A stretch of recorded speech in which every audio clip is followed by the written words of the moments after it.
Hi అండి. ఉసిరికాయలతో కొత్త రకం పచ్చడి ఎలాగో తెలుసుకున్నాం కదా.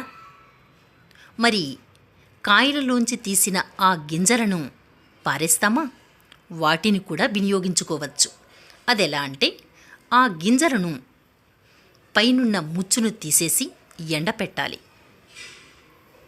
అదిగో అలా ముచ్చును తీసేసేయాలి. లేదా ఎండపెట్టిన తరువాత ముచ్చు దానంతట అదే ఊడిపోతుంది.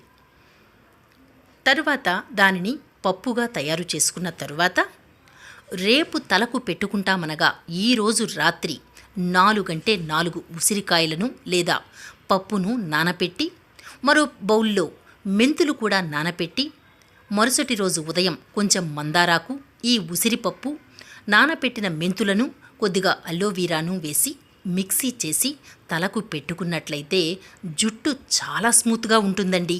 మీరందరూ కూడా చేయొచ్చు.